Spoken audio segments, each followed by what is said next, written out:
What's going on, YouTube? So the number one question for basketball players, football players, a lot of athletes is, how do I jump higher? So the answer is simple.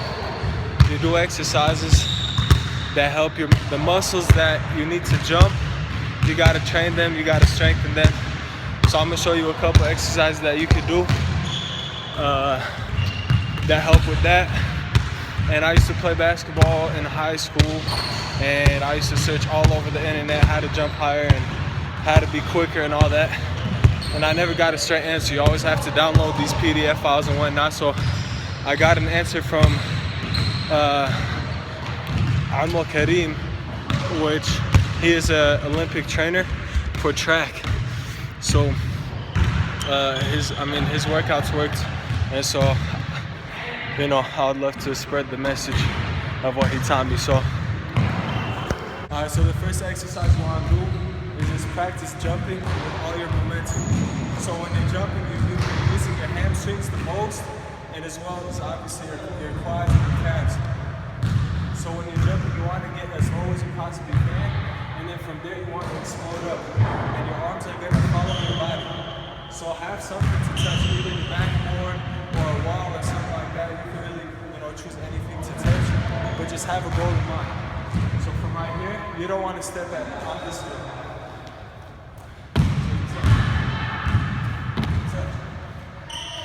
Touch. And another variation that you can do if it gets too easy is do it really quick. So right when you hit the ground, jump back up again. So for example,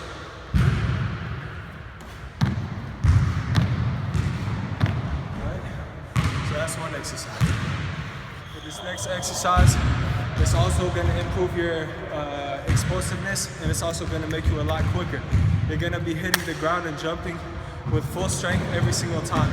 So on this example, I'm going to jump from the baseline to the half-court line, and from there you could go back. But for just example, I'm just going to go straight to the half-court line and show you guys how it's done.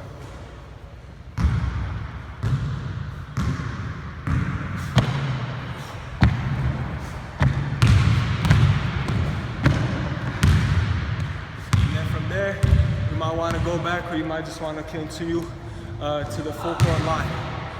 And so those are two workouts that you could do. Yeah, boy. So after those are all non-weight drills that you could do to help increase your vertical jump. And they all help a lot with explosiveness.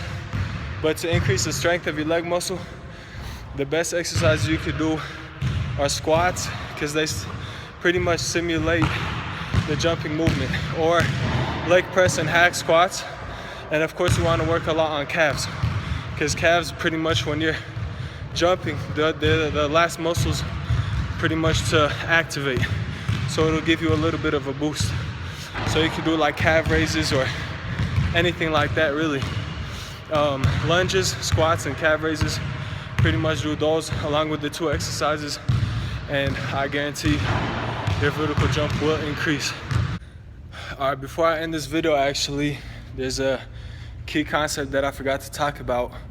So on your journey to increasing your vertical jump, you're gonna be putting a lot of stress on your joints. And this is something I wish I knew back when I was in high school, especially with growing pain or something like that. Your knees are naturally gonna hurt, so are your ankles and everything like that, just because you're growing, pretty quick. So one thing that you want to focus on, one thing that actually affects a lot of high school athletes and even beyond high school, is called patellar tendonitis. And so the patella, I'll show you guys right here, is the actual knee, right? And the tibia right here is it's like the shin bone, right? So the pain, patellar tendonitis, is right in between the patella and the tibia, right beneath the patella, right beneath the kneecap, right? So what you want to do, you want to stretch out your hamstrings, and you want to stretch out your quads a lot to prevent pretty much so much tension on that joint. So I'm going to show you guys actually two stretches that you could do. So the first exercise, you want to put your foot on a chair or on something elevated and keep your knee or your leg as straight as you possibly can. and just bend over until you pretty much can't anymore. The pain is just too much. And really stretch out your hamstring as much as you can and hold it there for about 20 seconds.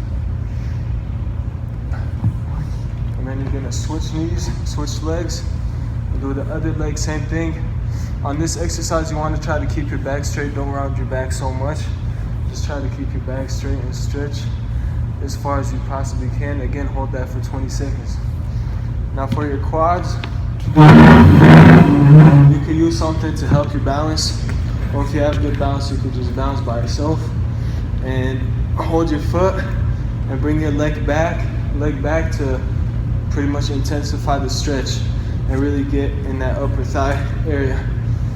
And then hold that for 20 seconds. And then again, switch legs. I'll hold it again for 20 seconds.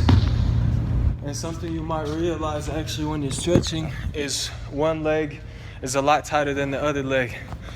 So that's really good that you're stretching, because it's gonna, in the future, it's gonna cause muscle imbalance, and then pretty much your joints are gonna inhibit the tension and the weight, and that's not gonna be very good for your bones and your joints in the future. So stretching is very important, along with the exercises, of course, but stretching, I would say, is probably just as important as the exercises, especially for long term.